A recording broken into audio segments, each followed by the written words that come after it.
Welcome and good morning to Mike Ferry TV, the week of February 26th. This has been a little bit longer month than we normally have in the month of February, so I hope that it has been productive for each of you. I wrote down a question: how do we become a better or even a great listing agent? Because I think all of us are aware that the biggest challenge the industry faces today is the inventory shortage.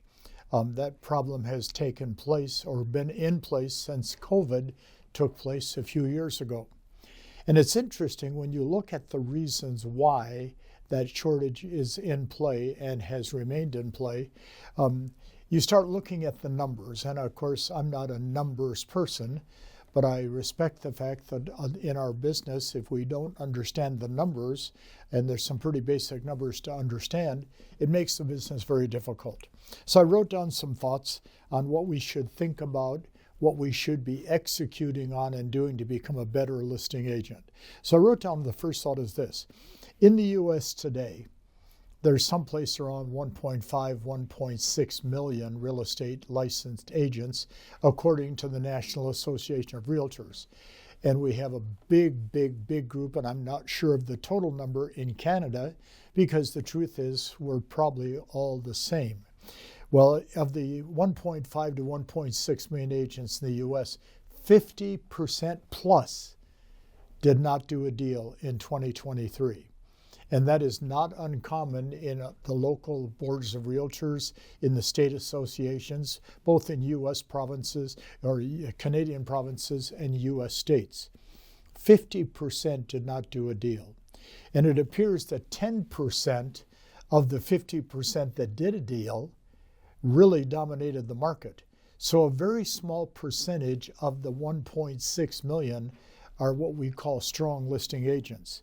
And what's really fascinating to me is that group, in terms of number, keeps shrinking, but the number of listings they take keeps expanding, which means they're getting better and better and better. And as an industry, we're not performing at a high level on taking listings. The motto in real estate, and you've heard me say this before for many years, has been listings are the name of the game. And about 2 years ago, I challenged that thought to myself, and I created a new motto that says, listings are how we stay in the game. For those of you that work with buyers, and a lot of you work with buyers, obviously, you know, buyers are exciting. It's an emotional transaction. It's fun to watch them get excited about a home they're buying. But it isn't a way to sustain a long-term career. A long-term career is the business that controls the inventory. And listing property is the inventory, and agents need to carve out a portion of that for themselves so they can stay in this business for a long period of time. So I wrote down this question: why do agents not work daily on trying to take listings? And the first thing I wrote down is really a post-COVID thought. After COVID, as most of us recognize, prices continue to rise at one of the fastest paces we've probably ever witnessed. I've been doing this work for 49 years, as I've told you in the past, and I've never seen prices rise as quickly. Even after that 2008 to 2012 recession, they didn't rise as fast as they've risen over the course of the last 2.5 years. Well, because of the prices rising, commission checks keep getting bigger and bigger and bigger. Where they used to be, say, this size, today they're that size. And whenever you have big commission checks, there will be a certain reluctance to get outside your comfort zone and try to get more commission checks, because we're making so much money when we do deals. Is sometimes hard to comprehend. But then I wrote down a second thought: the frenzy post-COVID shot the volume of transactions through the rooftop. That stopped, but that also deleted a big portion of the inventory, because agents that had never really spent a lot of time working with buyers came into real estate, sold 4, 5, 6 homes, and you multiply that times several 100,000 agents, inventory is going to drop. It's going to drop, and they're not listing property today because they still think we are involved in a frenzied market, and we're involved in exactly the opposite of a frenzied market. We're operating in a market where the number of transactions post-COVID has dropped by 40 to 50% nationwide. But then I also wrote down a third reason why we don't list property. The majority of all agents simply do not prospect, and when they hear the word, they get angry at me. Well, let me ask you a question. If you're sitting in your office 4 to 5 days a week for 3 to 5 hours at a time on your computer, doing whatever you do, are you getting a lot of calls from people saying, would you come and list my home for sale? I don't think so. Are you getting a lot of calls from people that say, would you show me property tomorrow? I don't think so. Are you getting a lot of walk-in traffic into your office? I wish you did, but we know that is not the case. So how do we solve that problem?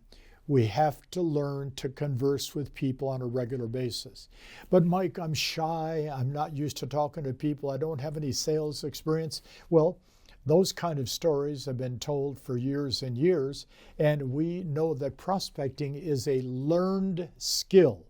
And if you learn the skill, you can make prospecting a lot of fun, enjoyable, and very productive for yourself. But I wrote down next, too many agents take what I call the path of least resistance. You know, Mike, I don't like to think about myself as a prospecting person. Now, if you look at most of the agents that list most of the properties, they prospect 2 to 3 hours a day. And you've seen them do it in your office. And then they're going on listing presentations on a regular basis. So the path of least resistance is, I'm not going to really start prospecting, but I'm willing to hold an open house. Because that is not going to create the level of rejection that, for example, calling on an expired listing might create. I wrote down third, or actually fourth, most agents don't have good basic sales skills. Prospect, present, and close is how we learn to sell. Now, yes, you have to fill in good lead follow-up. You have to fill in pre-qualifying. There's a lot to learn. But are you committed to learning the skills necessary so you can go out and take 2 to 3 to 5, 7 listings per month? Because it's being done all the time. In fact, I'm accumulating a list as we are talking to you today of agents that we work with and coach closely that take 7 to 8 to 12 to 15 listings per month, month after month after month, and I've done it for years. So for those that say it can't be done, I just want to tell you, you are correct. So understand that there's 6 words that I've been sharing with you over the course of the last 12 months. Mindset, skills, activities, action, consistency, and discipline. If we take those 6 words and make them our mantra, listings will be out there waiting for you, and you can find them, you can list them, they will sell, and you'll get paid a lot of money. I hope this message at least moves you to the fact that you can list property if you choose to. Thanks for watching. Talk to you next week.